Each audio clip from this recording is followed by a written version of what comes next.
Los 10 mandamientos de Monseñor Tihamer Tut.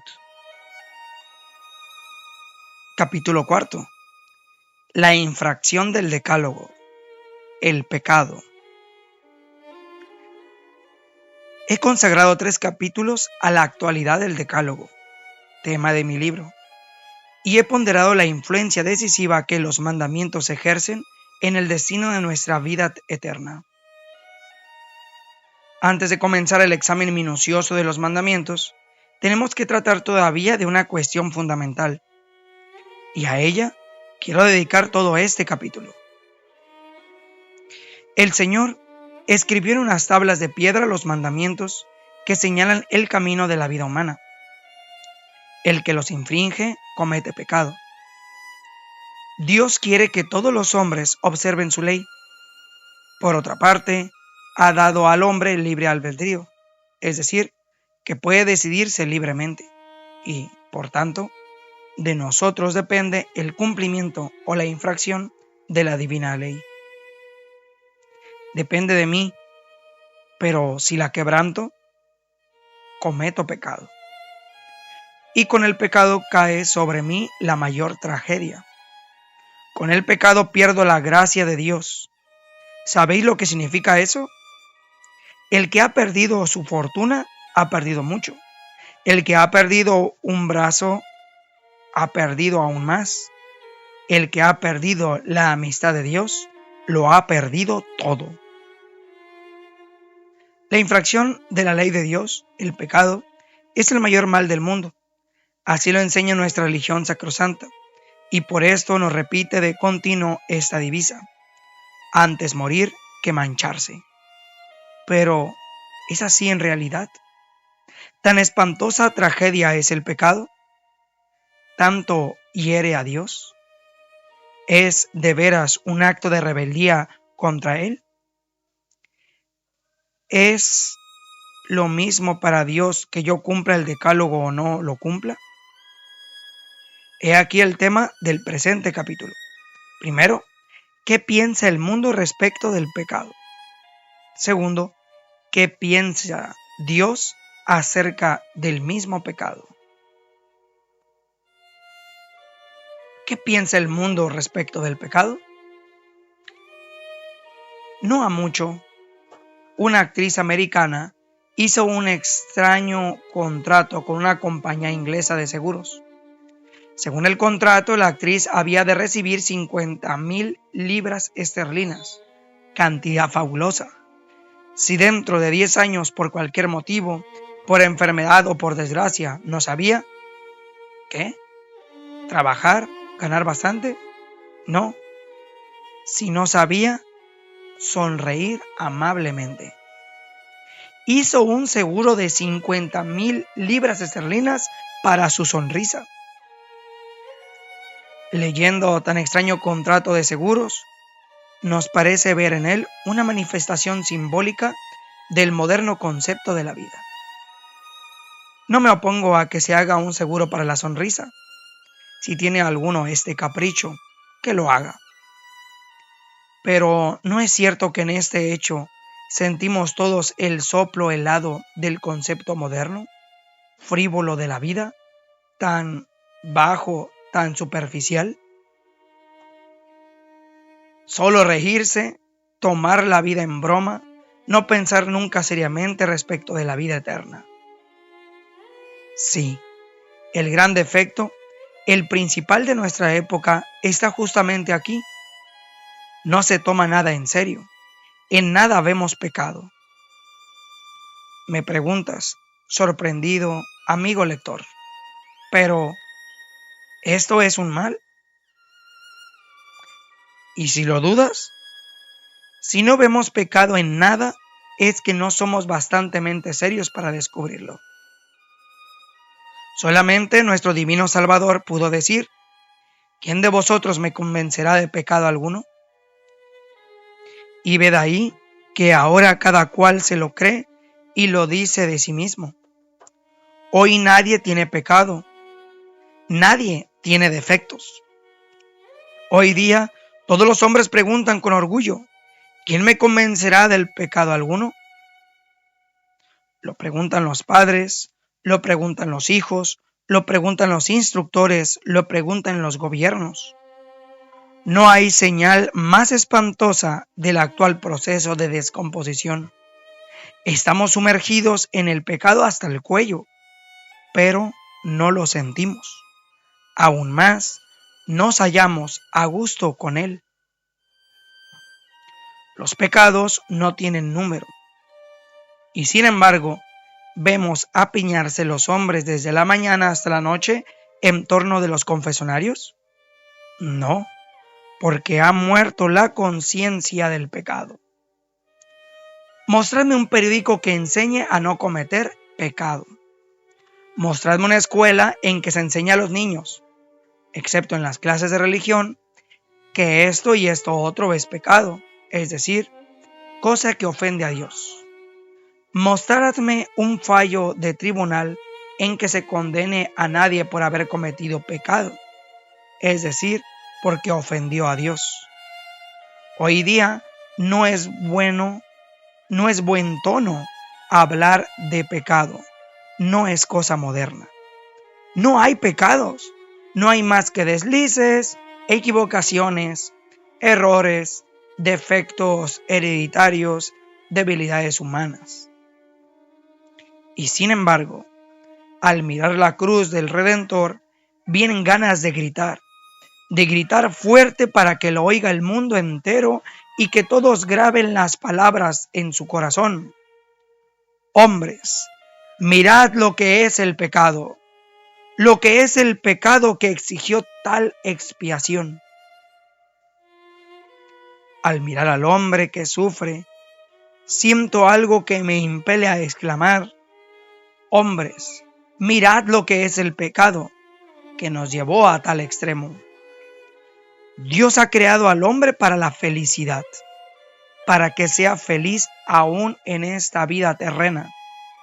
En el plan primitivo de Dios, el hombre, después de pasar la vida tranquilamente gozando en esta tierra, sin experimentar siquiera las amarguras de la muerte, había de entrar en el reino del cielo. ¿Y por qué no es así? El hombre, ese hombre creado para la felicidad, ¿por qué sufre? ¿Por qué sufre tanto? Nos contesta San Pablo: por un solo hombre entró el pecado en este mundo, y por el pecado la muerte. El pecado nos perdió, hizo desdichada nuestra vida.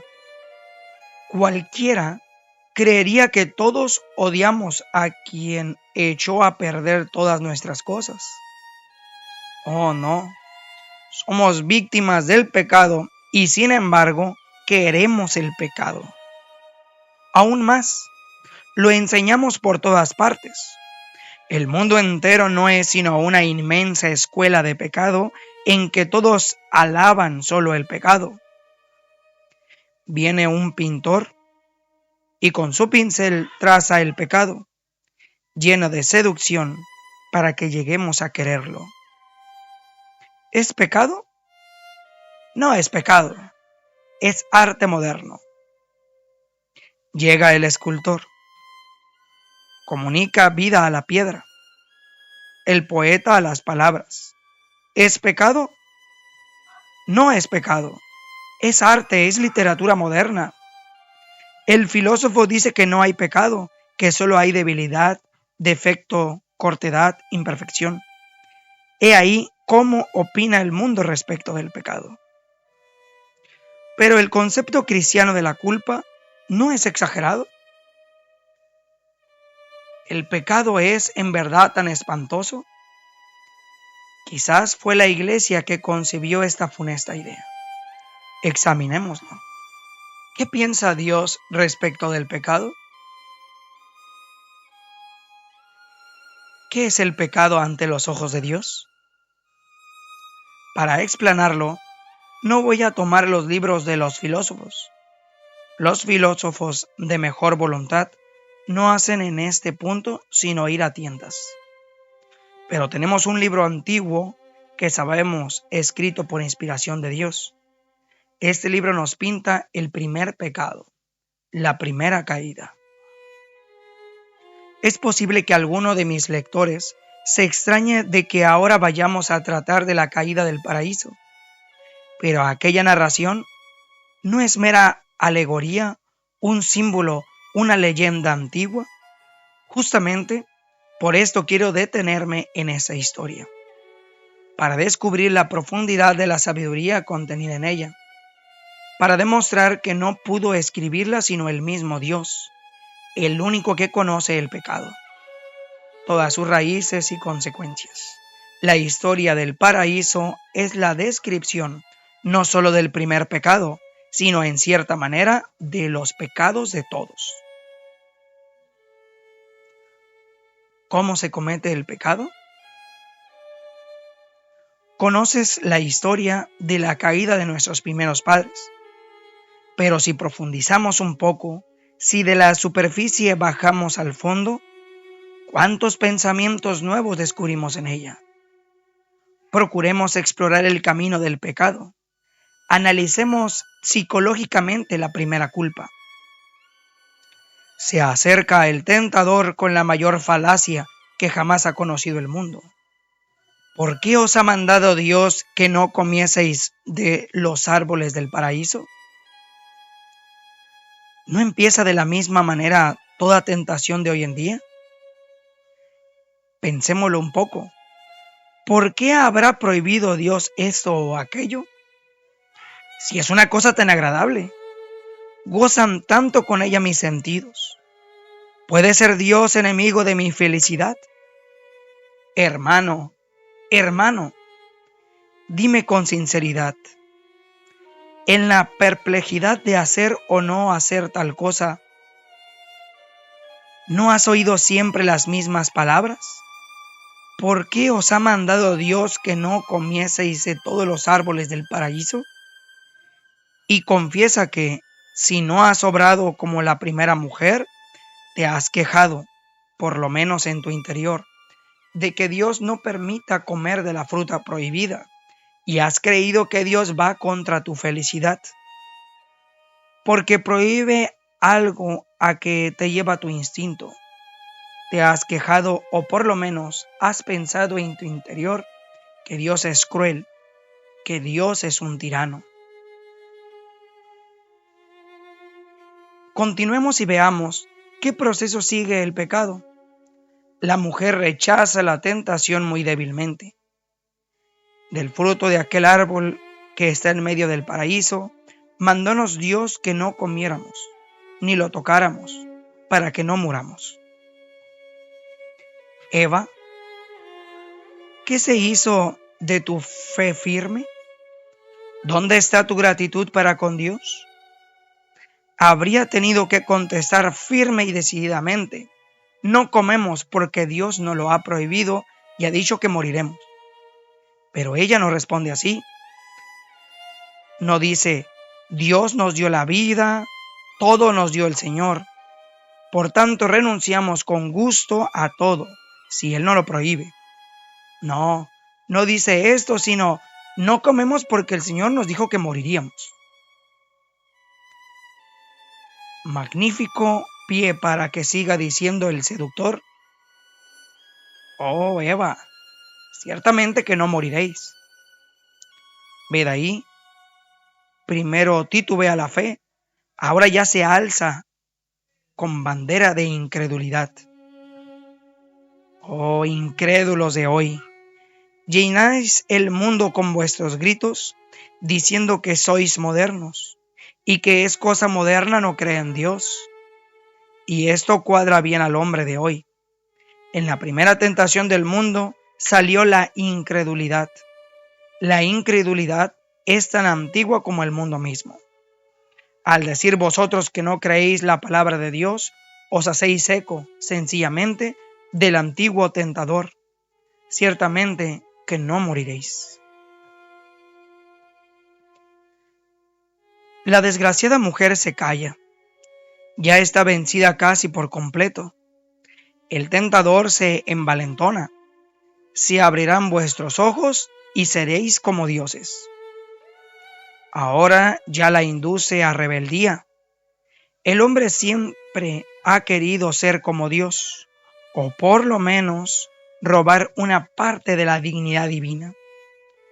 Los antiguos emperadores romanos exigían para sí actos de culto, y el hombre moderno, cegado por su propia ciencia, levanta la razón a categoría de la divinidad. La desgraciada Eva sigue bebiendo el veneno. Mira el fruto del árbol. Vio pues la mujer que el fruto de aquel árbol era bueno para comer y bello a los ojos, y de aspecto deleitable, y tomó el fruto y lo comió. Lo vio con los ojos. ¿Quién no ha experimentado todavía que son los ojos la primera ventana por la cual entra el pecado en el alma? ¿Eres orgulloso? ¿Cómo has llegado a hacerlo? Con la visión engañosa de la grandeza humana. ¿Eres avaro? ¿Cómo has llegado a hacerlo? Viendo el brillo del oro. Un fuego impuro devora tu alma. ¿Qué fue lo que le sucedió? No fuiste circunspecto con tus ojos. Ahora, ¿cuál es la consecuencia del pecado? El primer pecado está cometido. ¿Cuál es su conciencia? ¿Qué es lo que prometió el pecado? Se abrirán vuestros ojos, pues se han abierto. ¿Pero qué es lo que vieron? Vergüenza, temor, remordimiento. Es la única ciencia que el pecado comunica al hombre. La vergüenza es la conciencia de todo pecado. El pecador puede ocultarse del mundo, de las leyes, pero no de sí mismos. Puede haber un hombre tan depravado que se jacte de su pecado. Puede haber un pseudofilósofo que presente al mal con aspecto de bien. Puede haber un poeta que dedique canciones al pecado. Pero vienen días, momentos en que el alma del depravado, del pseudofilósofo, del pagano, del poeta, solloza y se quebranta bajo la terrible vergüenza del pecado. Nadie puede evitar este castigo. Principalmente si se añade la segunda consecuencia del pecado, el temor. He oído tu voz en el paraíso y he temido. He temido.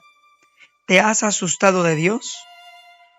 Oh hermano, cuando no teníamos pecados, qué alegría era para nosotros la conversación con Dios. Cómo nos arrodillábamos ante su altar y ahora, ¿por qué tienes miedo de la iglesia, del confesionario? ¿Por qué te gustaría poder olvidar que hay Dios, que tienes un alma, que hay una vida eterna, que hay que rendir cuentas? Porque tienes miedo a Dios. En vano quisiera esconderse el pecador. Ahí viene el tercer efecto del pecado, el remordimiento. Dios habla y pregunta a Adán, ¿dónde estás? ¿Qué es la voz de la conciencia sino la voz de Dios? ¿Qué has hecho? ¿Dónde está tu inocencia? ¿Qué significa este fango de tu alma? Ah, la conciencia. Aquella conciencia que reprocha, que atormenta. Si no tuviésemos otro argumento, la sola conciencia probaría con bastante fuerza que hay Dios y nos diría la manera como piensa Dios respecto del pecado y cómo este mismo Dios vigila el cumplimiento de sus leyes. Por mucho que lo intentes, discurras lo que quieras para ello, no podrás acallar la voz. Habla, atestigua, acusa. No basta. Se erige en juez severo, en verdugo. Tiene látigo con que azotar. Tiene fuego con que quemar. Tiene serpientes con que morder. Tiene campanas con que tocar a rebato. tiene aguijón con que picar. No nos deja en paz ni de día ni de noche. El alma pecadora se espanta de sí misma, le repugna la suciedad y en medio de sus terribles cavilaciones muchas veces exclama: antes la muerte que este continuo y terrible remordimiento. Y llega la muerte, y en este punto nos paramos ahora, porque en él podemos ver con toda claridad cuánto aborrece Dios el pecado. El castigo del pecado, la muerte. ¿Qué es la muerte? Llega a nuestro cuerpo al fin de su vida, se descompone, se deshace. Suele decirse que el hombre es la criatura más excelente que puso Dios en la tierra. Y esto lo decimos no solamente por lo que toca al alma, sino también por lo que se refiere al cuerpo. Nuestro cuerpo es realmente una obra maestra de la mano de Dios. Es el más hermoso de toda la creación visible. Qué brillo en los ojos del hombre, qué nobleza en su porte, qué expresión de inteligencia en su rostro, pero principalmente, qué instrumento más adecuado y obediente es el cuerpo para el alma inmortal. ¿Es posible que Dios haya creado esta obra maestra para que iba tan solo en unos minutos en la tierra y después se deshaga en el polvo? ¿Qué pintor, qué escultor crea su obra maestra y al momento siguiente la destroza? ¿Qué arquitecto construye un magnífico palacio y en cuanto lo tiene acabado lo hace saltar con dinamita? Pues esto haría Dios si crease el cuerpo del hombre para tan corta vida. No, Dios no quiso originariamente la muerte. El pecado trajo la muerte. Amigo lector, medita un momento qué cosa sea la muerte. Ven aquí, junto a la cama, no tengas miedo. En ella ves a un moribundo. No temas. No te hablo ahora de sus dolores atroces. No te digo cómo lucha su corazón, cómo se corta su aliento, qué espectros espantosos le asustan. No. Todas estas cosas ya las has pasado. Apenas si respiras todavía. Y sin embargo, era un rey poderoso, un sabio inventor, un riquísimo director de banco, una actriz de fama mundial, un joven en plena primavera. ¿Y qué vestidos tenía? ¿Qué vestidos tan atrevidamente cortos y escotados? ¿Y cómo bailaba un día la semana pasada el tango y el foxtrot? Mira qué cabeza más noble, cuántos pensamientos había en ella, y ahora está silenciosa, amarilla como la cera, sobre la almohada. Mira el brazo robusto que en el ardor del combate era dueño de la vida y de la muerte. Míralo ahora, no puede ni moverse. Mira aquellos ojos maravillosos que con su fuerza encantadora arrastraban muchedumbres de almas al pecado, que sabían mirar con tanta coquetería y seducción, que sabían beber el pecado. Mira aquellos ojos, qué apagados, qué rotos, qué vidriosos, qué espantosos son ahora. Pero espera, todo ello no es más que el principio del castigo. Dios castiga el pecado también acá abajo, antes de la muerte, aunque lo castigue principalmente después en otra vida. Todavía no has muerto y ya abren el fresco perfume, porque el aire empieza a infectarse. Viene ya la descomposición. Después, apenas si han rezado un Padre Nuestro junto a tu cadáver, y ya llega la agencia mortuoria y te llevan al depósito del cementerio. No es posible tenerte en casa porque corrompes el aire. ¿Lo oyes? Corrompes el aire. Tú, a quien todavía miraban ayer temblando los subordinados. Tú, que inducías a otros al pecado. Tú, que llevabas almas a la perdición, ahora corrompes el aire. Y lucha el hombre con la muerte. De nada sirve. En América, no entre los salvajes, sino entre los círculos más distinguidos, hay la costumbre de pintar al muerto, ponerle polvos, coserle los labios, dándoles una forma hermosa, de modo que su cara es tan fresca, rosada y sonriente como nunca lo fue en su vida. Y todo eso de nada sirve. Y después del entierro, ¿qué será de ti a las pocas semanas de morir? No quiero hablar de ello, no. No hablo de aquel puñado de ceniza, de aquel montón de huesos que queda de nosotros.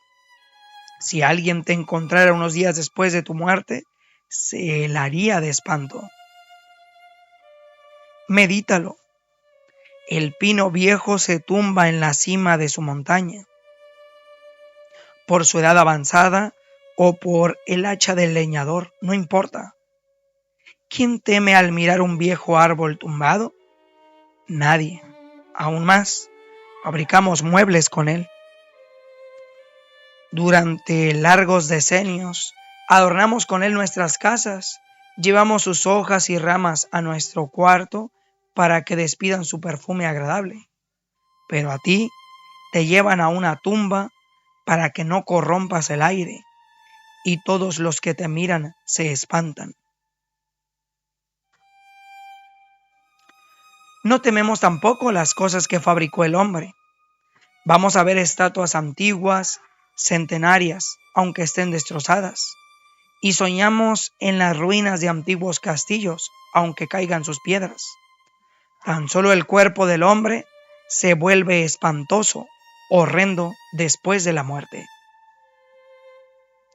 Acércate ahora y dime, ¿qué es el pecado? Nada. ¿Un espantajo fabricado por los sacerdotes? Ven ahora y repite, gozo tanto, disfruto tanto con este o con aquel pecado. No es posible que Dios tome a mal mi felicidad. Puedes hablarme con el corazón en la mano. Hermanos, ¿qué será el pecado si Dios enseguida, por el primer pecado, infligió al hombre, su más excelsa criatura, un castigo tan grave? La muerte humillante, horripilante, inexorable. Dios mío, cuánto debe ofenderte el pecado. Ya hay algo que os sorprenderá más aún. Vivía en esta tierra un hombre que al mismo tiempo era Dios. ¿Él también hubo de morir? Sí. Él se sometió al terrible fallo. Miradle, cómo suda sangre en el monte de los olivos y cómo murmura conmovedora oración. Padre mío, si es posible, no me hagas beber este cáliz. ¿Cuál fue la respuesta? No es posible, porque quiso cargarse con los pecados de los hombres. Hubo de soportar los sufrimientos más dolorosos y expiar en medio de terribles afrentas. Dios mío, ¿cómo ha de ofenderte el pecado si no has perdonado a tu Hijo unigénito? Pero por lo menos, ya que se ha consumado el gran sacrificio, ya que el Hijo de Dios ha muerto por el pecado, ahora se habrá acabado la devastación de la muerte. Ahora ya no morirán los hombres. Está a la vista. El hombre muere aún después de este gran sacrificio. pero por lo menos se habrá apagado el fuego de la condena. No, arderá eternamente, pues por lo menos los que estén allí se librarán algún día. No, ni uno solo. Oh, Señor, Señor, entonces, ¿por qué has muerto? ¿Qué es la redención? La redención es que los que quieren, fijaos bien, los que quieren llegar a Dios, reciben su gracia mediante los santos sacramentos. Pueden cancelar los pecados cometidos. Adquieren fuerzas para no cometerlos de nuevo. Y así Dios tiene misericordia con ellos y los ama. Mas los que siguen queriendo sus pecados y se obstinan, no serán introducidos a la fuerza en el cielo. Dios no los quiere, Dios los aborrece, porque dejaría de ser Dios en el momento en que no aborreciera el pecado. Por lo expuesto, se ve lo que significa el pecado a los ojos de Dios. Termino este capítulo con una historia antigua. En una hermosa ciudad española, en Toledo, Carlos V, monarca gloriosísimo, en cuyos dominios nunca se ponía el sol, llamó a consejo a sus principales vasallos. Como es natural, no podía faltar entre ellos el más distinguido por el monarca, Francisco de Borja, duque de Gandía. Como es natural, no había de tratar continuamente de los graves asuntos de gobierno. Después de larga jornada, llena de fatigas, bien merecían los magnates un poco de descanso.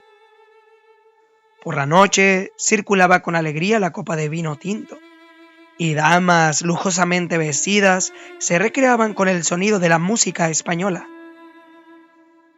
Hasta que un día entró un huésped no invitado, y miró de poco a poco los ojos de la hermosa emperatriz Isabel. El que recibe esta mirada del extraño huésped, de manos huesudas, de órbitas obscuras, no abre más los ojos. Así murió la hermosa emperatriz. El entierro se celebró en Granada. El cadáver fue depositado en la cripta de la familia y el duque de Gandía tenía el encargo de certificar que hasta el momento en que el féretro fue depositado en la cripta, todo se había hecho según la etiqueta de la corte.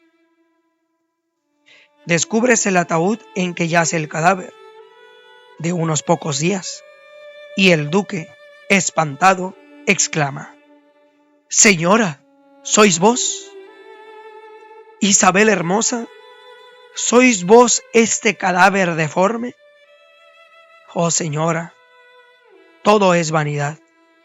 No hay más que una sola cosa de valor real: vivir según la voluntad de Dios eterno». Francisco de Borja, conmovido, volvió a casa después del entierro. Siguió ocupando su cargo de gobernador de Cataluña. Más tarde entró en la Compañía de Jesús y al morir tuvo la iglesia un nuevo santo. ¿A dónde hemos llegado al final de este capítulo? Lo empezamos con la actriz americana que hizo un seguro para su sonrisa y terminamos con la emperatriz española que se pudre en un ataúd. Dios mío, ayúdanos a vivir de tal manera que podamos asegurar nuestra sonrisa, y no para 10 años, sino para la eternidad, para que aquella eternidad serena, dichosa de las almas que te son fieles.